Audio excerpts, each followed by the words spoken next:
Hi, Brock. Hey. Are you ready to talk some Star Wars? I'm always ready to talk some Star Wars, James. Come on. Always. Always. Kind of like Topher Grace's Star Wars Always trailer that he put together. The very same. 5 minutes of epic goodness. Mm-hmm. Right there. I'm sure you're going to be talking about that, but have you seen that at all? Yeah, it's in the news. Yeah, but have you seen it?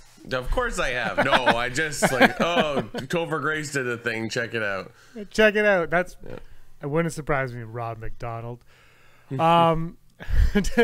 our 118th episode of the Rebel Scum podcast.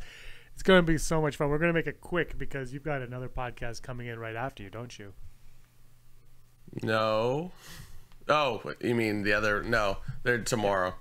They're tomorrow. What a jerks they are. Yeah. Check out their podcast. They're called the Not Star Wars Rebel Scum podcast. There's a no inner monologue. Check them out. All right, let's talk some Star Wars because, God, it's funny because there's not a movie coming out for another over half a year. The theme park's not coming out for another half a year. The Mandalorian, we don't really know when it's coming out, but it's half a year at least. Mm-hmm. Then there's some other shows that might be coming out, but news continues to drop in Star Wars land. But before we get started, are you boycotting Captain Marvel? No, are people boycotting Captain Marvel? I went on I went on Twitter today, and there was threads of people saying that they're not boycotting, and then putting videos of people saying that they were boycotting. Oh, that's weird. Erin said last weekend that she wanted to see it. Yeah. But this was my favorite part. She goes, "Oh, I want to see that." And then another trailer came on, and she goes, "Oh, I thought it was about fighter pilots." So she doesn't want to see it anymore. She wants to see Top Gun 2 what's her face? What's her last name? Brie Larson. Larson. Yeah, but who wouldn't want to watch that movie? I would watch it too. I don't care. So are you excited for Captain Marvel coming out on Friday? Yeah. I actually saw something on Instagram, a quote from Brie Larson, which I assume this was a real quote and not some made-up thing, but apparently Samuel L. Jackson brought his lightsaber in on the set of Captain Marvel, and she got to hold it, and she was super psyched about it. She's like, I feel like a Jedi. And actually, that is legit because Star Wars, the official Star Wars Facebook and Twitter page, shared that when they mentioned that. Yeah, so totally, that's awesome. First of all, it was on May the 4th. Also, they were shooting on May the 4th. And I guess, and he brought it in, and she was like, she cried or so. That's awesome. Mm-hmm. Samuel L. Jackson, you want to be in a movie? Let's make one on May 4th. It'll be a one-day shoot. Bring your lightsaber with you. I can't. Do you think he was allowed to keep that lightsaber, or do you think it's Samuel L. Jackson and kind of like how he asked George Lucas if he could have a purple lightsaber? He's like, "Can I keep my lightsaber?" And he's like, "Well, we normally don't. Can I keep my lightsaber?" And George Lucas is like, "Yes." I think he just did whatever he wanted, sort of thing. Yeah. And then they probably have multiples of every piece of prop in every movie, so it's just take it. Take it all the way.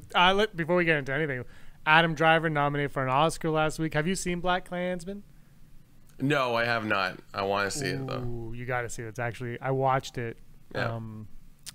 I bought it on the iTunes. It was cheap.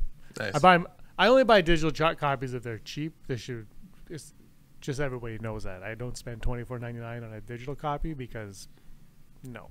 But so I went down. I was like, okay, I want to watch it, and it was almost the same price as renting it. So I bought it, and it is awesome. And Adam Driver is awesome in that movie. It was really good. So nice. You read the book though? Yeah, I read the book. It's good.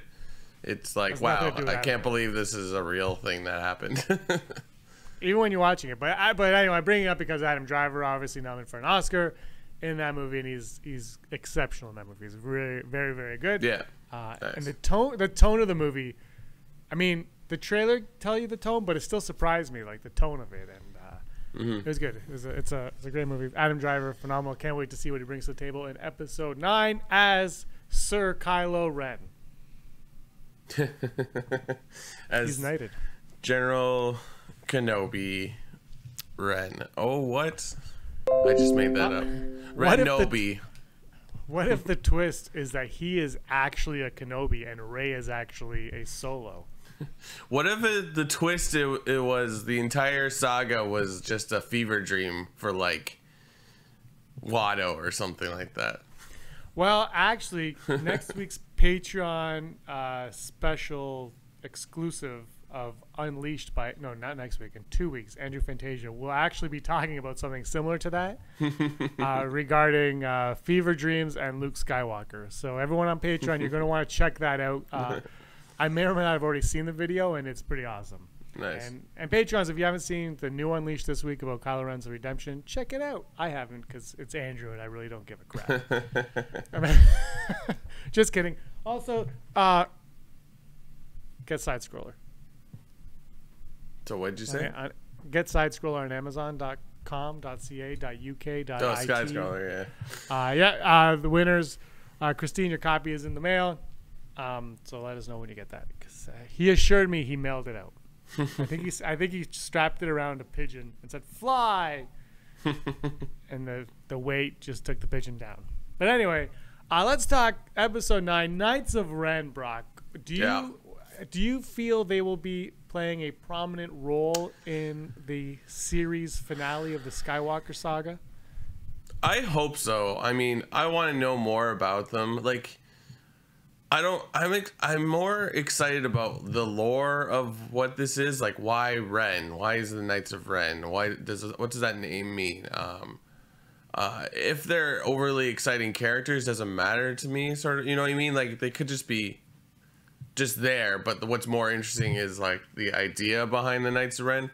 And I think if we're gonna have a movie where there's a massive lightsaber battle, which we always hope, that's your quick way of creating bad Jedi or whatever we want to call them. You just like, yeah, here they are, boom. But I'm pretty optimistic because it's J.J. Abrams and he created that concept, so maybe he follows through on it. But I don't want it to be added just for fan service. You know, like, it's got to make sense. So yeah. I basically answered 7 different answers there. I hear a lot of people saying, well, where are they in episode 8? Where are they in The Last Jedi? And there's a few different ways to look at it. One of them being they're somewhere else in the galaxy. The other way is that they're somewhere else in the galaxy because that movie takes place in an 18-hour time span.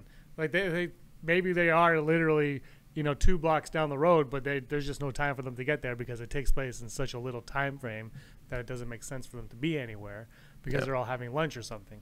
So that's a way to do it. The other thing is tying it into what we've been hearing in the extended universe, the books and whatnot, and the unknown regions. Maybe they are fighting all the other resistance fighters that are nowhere to be seen in the movie as well in the unknown regions. But what do you make of this, that there is another threat coming in this film, that it's not Kylo, it's not the First Order, that there's a threat from the unknown regions or somewhere on the outskirts of the galaxy coming in to make headway? Keep in mind, you've got to bring that in one movie. Yeah, like, okay, the concept of the unknown regions, I don't hate it, but it just sounds like a fake out where it's just like, oh, they're from the unknown regions. It's like, so you don't know. It's like, no. It's a place, but it's unknown. Therefore, that's where they are. Like, can I cut you off for a second? Yeah. If it's an unknown region, but somebody is from the unknown region, would that not make it a known region? Yeah, exactly. But then Thrawn from out there technically, like, isn't his planet fall in that category? So it's not unknown then because somebody knows it. So does that mean this galaxy is also an unknown region? And is all the galaxy just an unknown region? I would prefer it to be called like uncharted region or non-empire region. You know what I mean? Like, I get the concept. It's like the galaxy is massive and we can't chart everything, because like they move within like the core planets and the outer rim, because they know how to chart paths for doing light speed for whatever. So that makes sense to me, but it's like, unknown region is great, But then at what point do they stop being an unknown region? Because if you discover a planet there, does the unknown region become smaller? But to answer your initial question, the only reason I could see a new problem arising is if they were wanting to end the movie where like good and bad side together, which is not a terrible idea. But, which would ultimately bring balance to the Force, and yeah. Vader would fulfill his prophecy, or Anakin's prophecy could technically be fulfilled, mm-hmm. because Kylo would be the grandson of Anakin, so through him, yeah, right? Unless Rey, of course, is the chosen one, which a lot of people are saying now also. But that's the problem. There's so many unknowns. It's like, yes, I would say Rey is good, Kylo is bad. That has been definitely sketched out, though there are times where they kind of go like this. But I would argue that Kylo Ren is a very good villain. But then them coming together in the ninth movie to, yes, establish balance, that's great. And maybe that will make sense somewhere down the line. But like, can we all agree that like this final movie is going to be the culmination of that story? And I don't feel like we've done enough. So now all of a sudden we're together now. I'm like, what?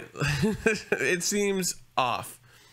But then I don't know. Maybe that's the point. Maybe the reason that there's like, well, these two don't really seem to fall in a category, and that's the whole point. Maybe JJ can spin this in some way that's like, yeah, I don't disagree with where they've gone with the story in each movie, in Force Awakens and Last Jedi, but like I feel like there's so much like left unknown, and it's like, well, what about this? What about this? Or they've put us in this direction. It's like, who are Rey's parents?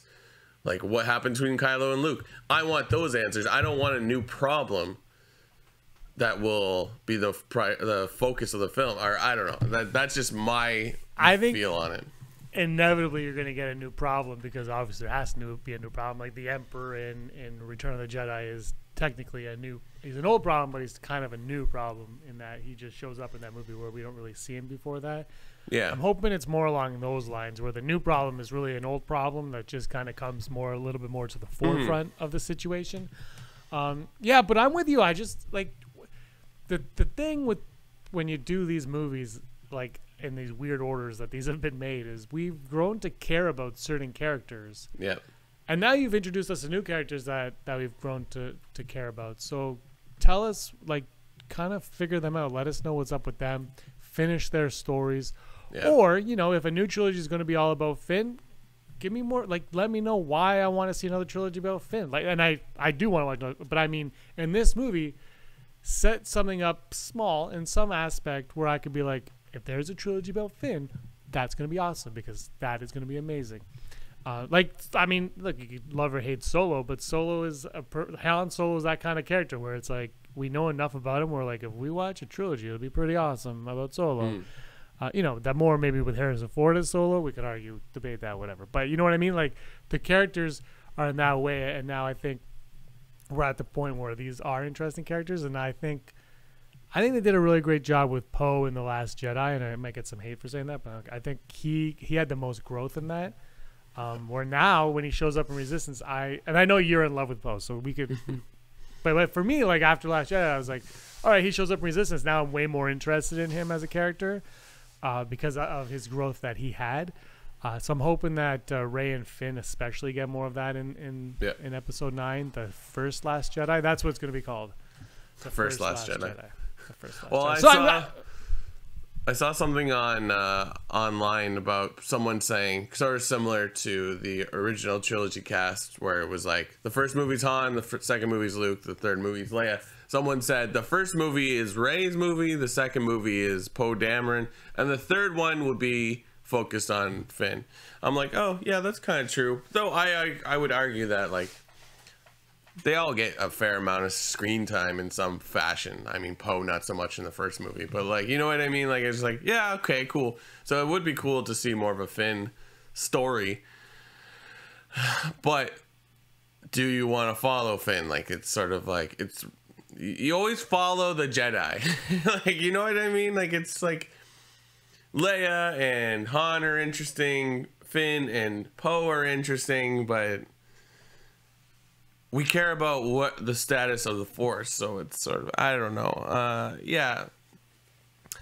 I don't know. Maybe like if you brought in a new problem, it's created by Hux in some way. That would make sense because like Hux is an interesting character, and he goes like, "Oh, I did this," and they're like, "Oh no, now it's a catastrophe. We all have to band together and fight it." Right? Like it's like they need a doomsday. They need something that like the main guy can't stop by themselves, so they all have to fight together. Like the problem with that is it's been 9 movies and we've had very little to tell us about that. You know what I mean? Like, like it would just come out of the blue, like, "Oh my God, Doomsday's here," and you're like, "But yeah." But for the past 8 movies or the past 10 movies, nothing has told. Like it could have been like the one thing you kind of feel is like in Rogue One, more than Solo, but in Rogue One, because Rogue One's like kyber crystals and it tells you a lot more about the lore. If there was something hinting at in like that kind of where you're like, oh, they're hinting at something here. What are they hinting at? And then, 4 movies later, we're like, oh, remember that part in Rogue One where Jyn says Doomsday? Payoff. They have that opportunity. But I think part of the problem is with these movies not being completely planned out, they can't really do that. Like you just mentioned, it's Rey, Poe, and then Finn. But Poe was supposed to die in The Force Awakens until Oscar Isaac said, "I won't do it if I die." Yeah. Then he kind of grows, and then, he had a story arc in The Last Jedi. And he's a character I'm really curious where he goes in episode 9. I'm really curious where he goes in episode 9. I'm curious how they're going to handle Rey, and Finn is the one that I am 100% confident is going to be one of the, at the end of the movie, I think he'll be one of the most loved Star Wars characters. I'm confident. I'm 100% confident in saying that when that ends, I'll be like, I want Finn a Star Wars story, which I already do anyway because he was a stormtrooper. That's freaking awesome. But that's the one, because I think for me, I've said this before, he was the character that I was disappointed with the most in Last Jedi. I feel like he was kind of underutilized, and his character just never felt comfortable in the story. Even I'm not a hater on Canto Bight. I just feel like I don't know if it was the voice, like Rian Johnson's voice versus J.J. Abrams' voice, and the writing. I'm not sure what it was, but it just didn't feel comfortable. Because in The Force Awakens, he's a great character, right? So, and in The Last Jedi, he kind of was underwhelming in a lot of ways. Not Boyega. Yeah. Boyega's great, and so I still think, that if it is Finn, if I almost said foe, if it is, or Pin, I almost said Pin. I shipped them. If Finn and Poe are together through all of episode 9, like on a mission together, then I am all in, because I think the chemistry between Boyega and Isaacs is fantastic. Yeah. I think the characters interact very well together, and I'm totally down with that. yeah.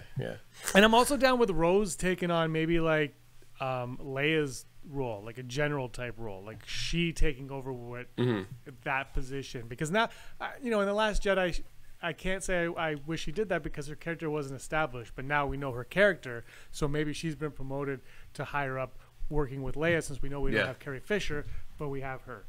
Yeah. And like the Resistance has to like rebuild, so whoever's around, like, give them what they're due, right? So yeah.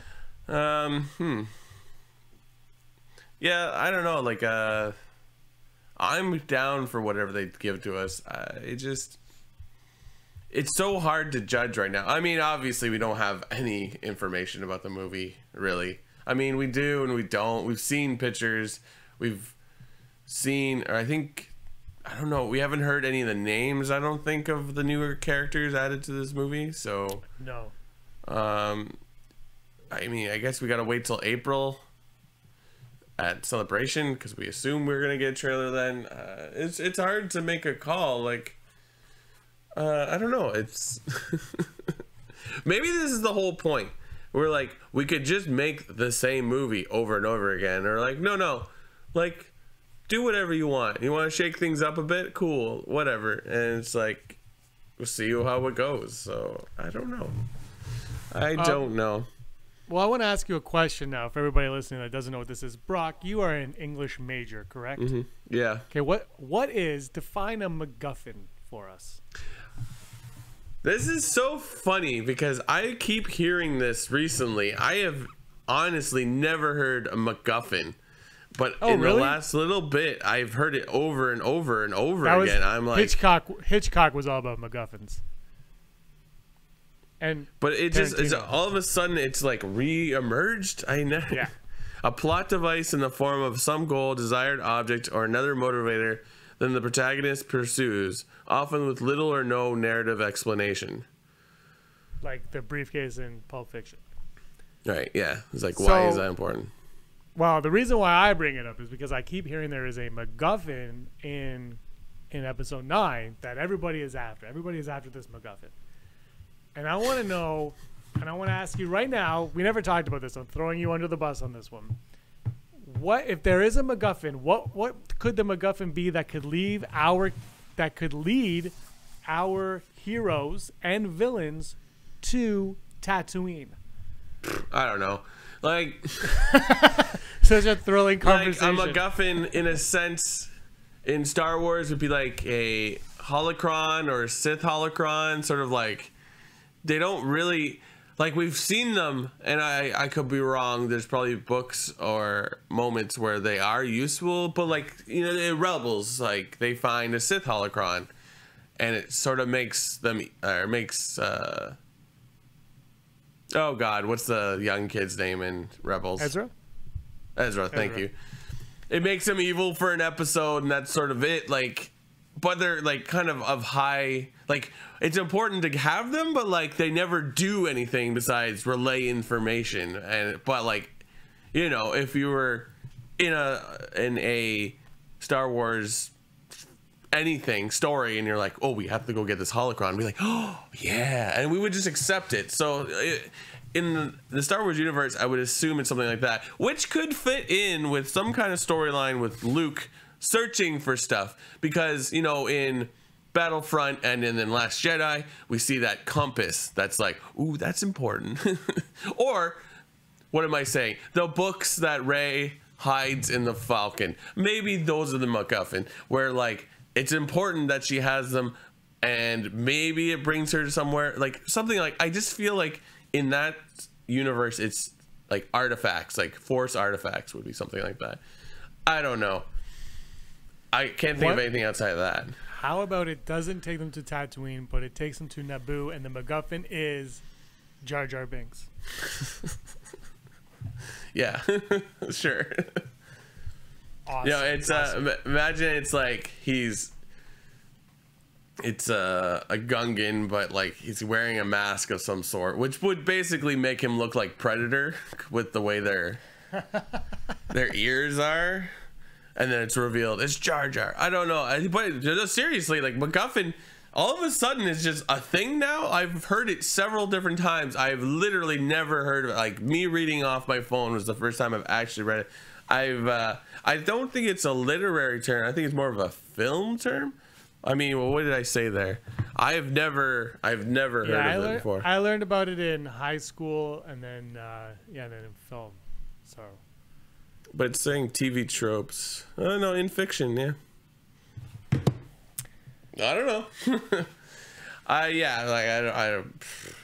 This is so funny because just the definition is something that like is important, but we don't know why. So it's like it literally can be anything. Yeah, I believe.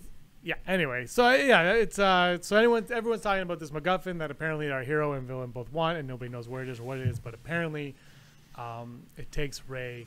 I think I read it takes Rey to Tatooine, or I made that up. I'm not sure. So, right, it's like you saying unknown region. We're like, so something happens and it's important. And it's like, what? Yeah. What is it? More information. Yeah, exactly. But anyway, what do you guys think the MacGuffin is on episode 9? Do you care? Yes, you do. Let us know in the comments below. Yeah. And figure it out. Okay, Brock, let's move on to Never Tell Me the Odds. Never Tell Me the Odds. Today's odds are brought to us by Patreon. Wowzers. Brock, you want to start things off? I do. So our Patreons that are supporting this segment are Heidi Fedori, Den Allen, Phil Staniforth, Heather Long, Scott D, and Christine Allison.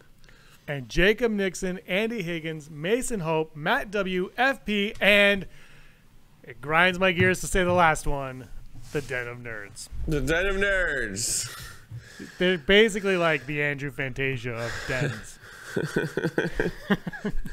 All right. So thank you all for supporting us on Patreon. It means a lot to us. Thank you. And let's go on to our odds. The first odd is the odds of Boba Fett being considered a myth in The Mandalorian. Ooh, I like that. You know they have to mention him somehow because it's just his existence is the reason the show itself exists.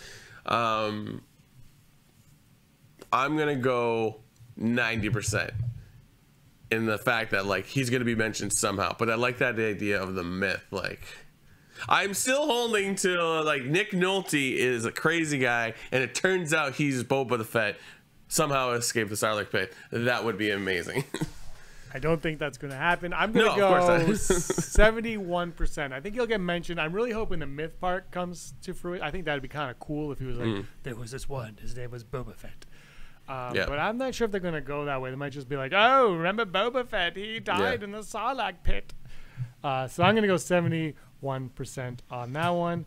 The next odd, the odds of, and this is my favorite one ever, I'm going to go 100% without a doubt. The odds of Jar Jar Binks appearing in a theatrical release once again. 100%. Maybe not today, maybe not tomorrow. We might be dead and gone. Yeah. But somebody at some point will throw him in a film. Yeah. I'm going to go 75. And I say that in a more, like, it'll happen more in the next 3 or 4 Star Wars movies. Like, it would be great. The easy way out is just to have at the very end, you go to, like, you know, how they re-released the original trilogy, and after the second Death Star is destroyed and the Emperor is dead and Darth Vader is gone, they show celebrations on all the planets. They could easily just go from planet to planet and you see characters that may or may not be still alive, and Jar Jar's just like, oh, hi. He's just in the background, and you're like, there he is. There he is. So something like that's how I see it. Absolutely. And our last odd, the odds of R2 having more screen time than BB-8 in Episode 9. Ooh. Yeah. I don't know. It's J.J. Abrams. He basically gave him like 3 minutes in the last movie. So. But an important 3 minutes. Yeah. Oh, yeah. I'm going to go 65 on this. That'd be fun, but like I'm a big fan of BB-8, quite frankly. So it's like, let's move on with the new kid. Yeah, okay. I'm down with that. Did I get my odd on that one? I'm going to go 49%. Not quite full Brock because I don't think he's going to get my... Even though I just... Every time I hear and see R2, it screams Star Wars to me in a way that that other things don't. And maybe that's because when I was a kid, I had those the records that taught you how to read. And they're like, when R2 goes, turn the page. Maybe that's why, but there's something about R2 that hits a chord, but I'm going to go 49%. All right. Holo News. Holo News. Here we are again, and all the news you need to know. If you've been paying attention to any Star Wars news this week, you know that they let some media and Star Wars fans, which basically they're the same thing. Thanks for the invite. Thank you for the invite. Thanks. I'm not even sure which park they went to, but yes, people have been inside the Galaxy's Edge park at Disneyland or Disney World, and it just blew up. They were showing merchandise. They were showing costumes, food, blue milk. You can definitely get it. They were showing the rides. It was insane. It's hard to report because there's so much information. But this park is set to be the most immersive park that Disney has ever created. And also, not really the same thing, but there's a hotel that it's going to be like you're on a ship. It's going to be somewhere nearby, I believe. I think that might be only in Orlando. I'm not sure. But yeah, it's crazy. You could see stuff. Like, I'm just like, what does it say here? Sort of characters with whom fans will be able to enter in the pack, from Lothcats to Toydarians. It seems as though no era of Star Wars has been forgotten in the creation of this new immersive park. That's awesome. I cannot wait to go. I might be going to California this summer. I don't know if I'm ready to brave the park because it'll be so new, because it will open in Anaheim in the summer, and I believe by the end of the year in Orlando. But it sounds awesome. Just if you want to see this stuff, just go to Google, type in Star Wars Galaxy Edge, and you will be floored by all the stuff you'll see. They're gonna have live action Hondo Anaki. I am sold. Where can I give my money? So that was also a big deal this year or this week. The blue milk, it sounds a lot like it'll be like your Dole Whip. So oh yeah. So it's jazzed to go to this. It looks amazing. And also in the news today, Topher Grace is at it again, showing his editing prowess. We mentioned it before. He created a 5-minute trailer called Star Wars Always, which literally weaves all the 10 movies we have so far together. And I think he did a hell of a good job. It's not almost a fan's love letter to the series. It's also just like incorporating every little thing. Like the music will change to like, oh, this movie had this music. Like you see the Solo, a Star Wars story, and you hear that from, which I don't think is in the movie, but in the trailer for Solo, you hear that like guitar riff. I think it was like they play that a lot, but it's great because it kind of, I'm sure fans have done this before, but like it's so well done where it's sort of like, yeah, oh, Obi-Wan and Darth Vader, like, or Anakin, they were friends, and like you watching that mix where you're like, we were best friends, and this is such a letdown. We could have been like, we could have done so much more. So it's very interesting. I would argue, like I said, Solo is in it. It makes it more interesting, and Solo, I was like, oh yeah, that's so cool. Like when you see Harrison Ford and Alden Ehrenreich side by side in clips, it's great. And then you see a little bit of Rogue One. It just all works together. It's fantastic. So check it out. It's on, I believe it's Topher Grace's channel. I'm not sure because I know he's done stuff, but I keep finding it on Lou's Cafe on YouTube. So search on YouTube Star Wars Always, and you'll find it. But you shouldn't have a hard time finding it because it was a big deal this week. Stand by for a second. Just closed everything. Okay, and in our final stories, we got some celebration, Star Wars Celebration news. Star Wars Jedi: The Fallen Order, the soon-to-be new video game on Star Wars, will be revealed in Chicago. Star Wars Celebration, April 10th to 11th. I think it's on the Saturday panel, April 13th. And it involves a Padawan who survives Order 66 and is set in the time after the fall of the Jedi Order.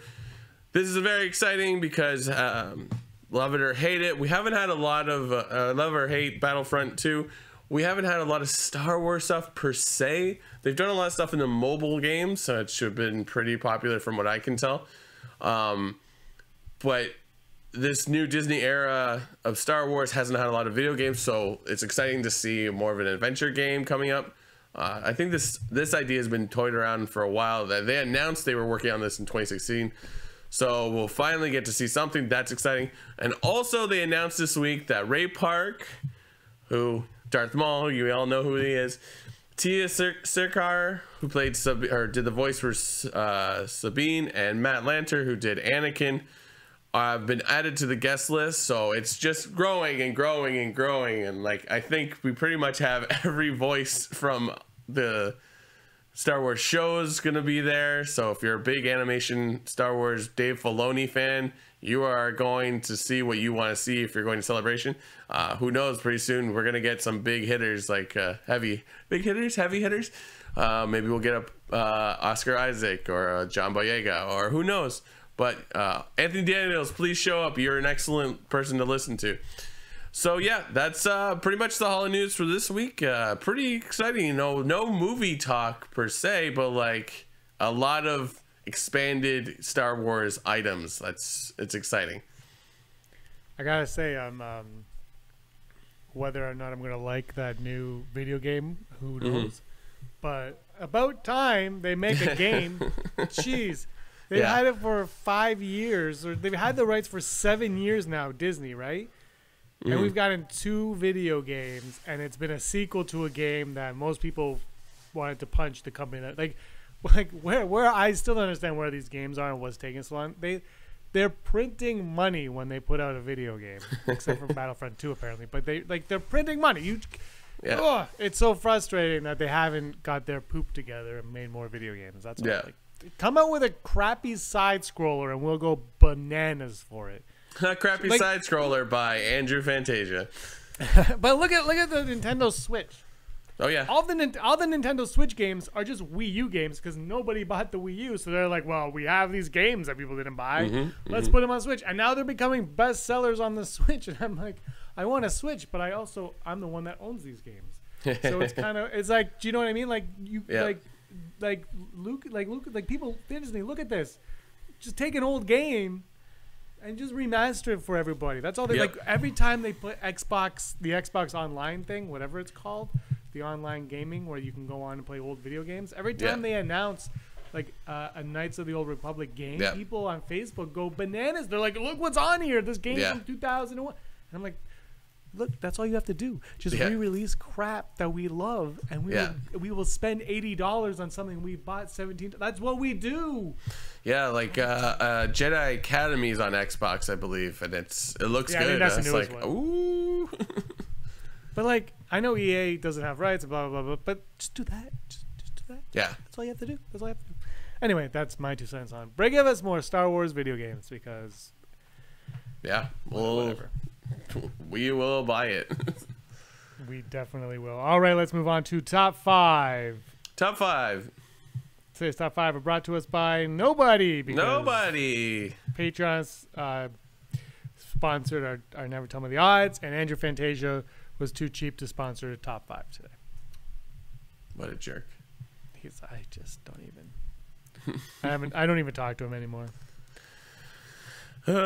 What's our top 5 today? Top 5 Clone Wars characters. Top 5 Clone Wars. Because, and this will ruin one of my top 5, but the Clone Wars looks like the show's obviously coming back, and it looks like, this new theme park, they're really embracing the Clone Wars. So, top 5 Clone Wars characters. Brock, I will go first. Okay. Top 5 Clone Wars character, Hondo.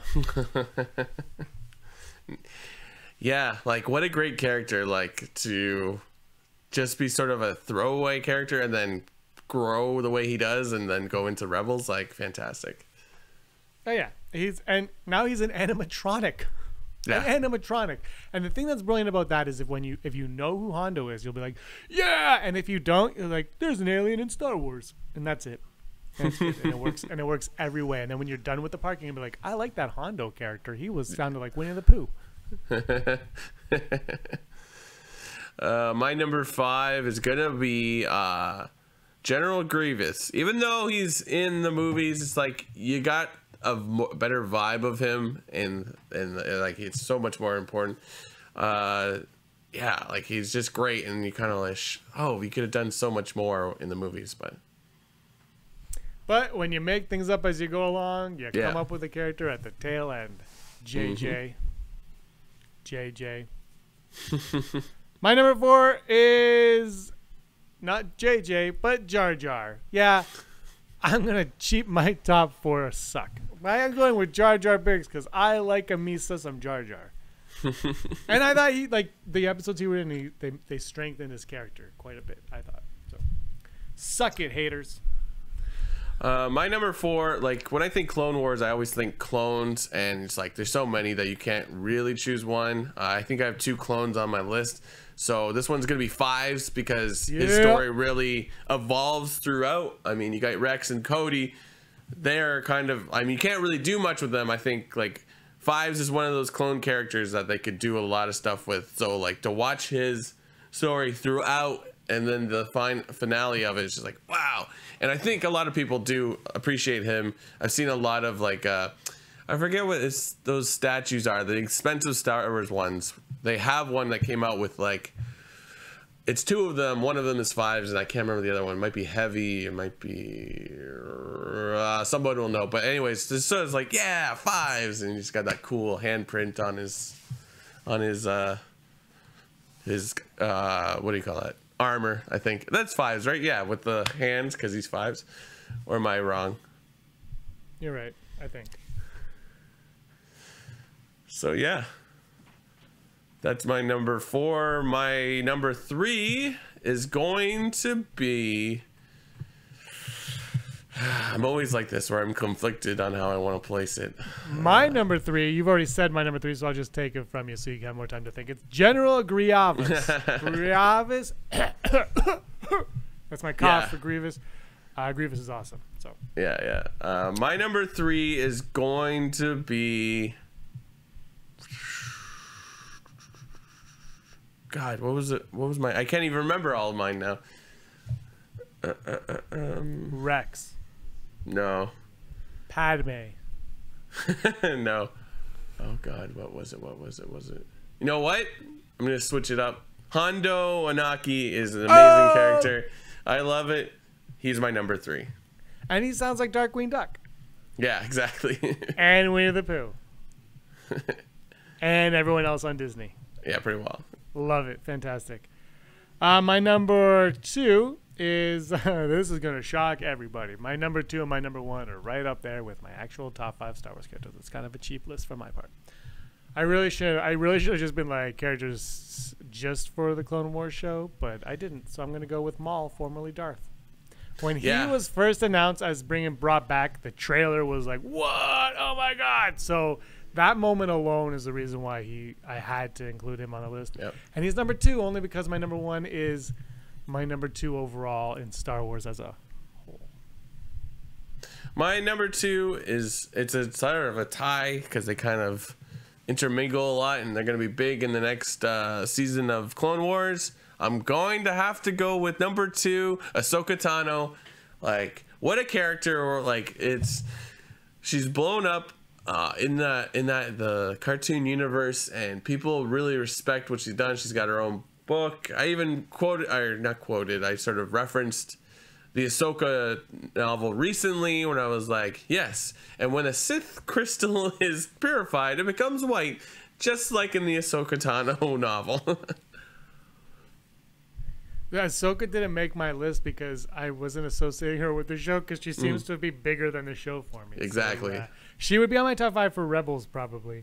Yeah. What does that say about me as a person? A lot. I'm a terrible individual. My number 1 is boring, but the voice of this character will be at Star Wars Celebration Chicago, eating a deep dish in front of all of us.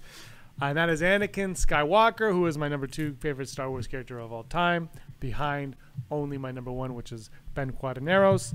So Anakin is my number 1. This is the show. This is the Anakin Skywalker that I think a lot of people really obviously feel with, adapt. Like they really like this Anakin, and they make them appreciate the Anakin from the movies a little bit more. So I have to go with Anakin Skywalker as my number 1. My number 1, Captain Rex. Like, a really interesting character. Obviously, more interesting after Rebels come out, where he returns as a chipless clone, and then also they've retconned it that he is the old man soldier in Return of the Jedi. I like it so much. Like, it's put more of him. Like, I think they should have some kind of clone, maybe in the Mandalorian. Maybe it's too far out, but Tamora Morrison, like, he's old enough you can put him in the movie or show, and he's like, oh yeah, I'm an old clone. But I like it a lot. I like his relationship that they've kind of created between him and Ahsoka, and I believe they're side by side in the next season. I thought I read that, but I love it. It's so good. But again, like, all the clones are kind of the same character. They just kind of change them, but he's very interesting, and I like him a lot. And I love that he has like a belly and a bald head. And a beard. Like, I like the way they're like, not only did he age, but he kind of let it loose a little bit. I really enjoy that. I love, like, there's so many good characters. We have to narrow it down to 5 because that's what we do. Let us know your top 5 in the comments down below. This is the 118th time we've done a top 5. Isn't that kind of mind-boggling how many top 5s we've done? Yeah. Did we do a top 5 in the first one? Yeah. Top 5's been around since day one. Wow. I believe. I'm pretty sure it was there. Because then you were like, we need to do the news. And I was like, you have no say. and then I said, Brock, we need to start doing the news.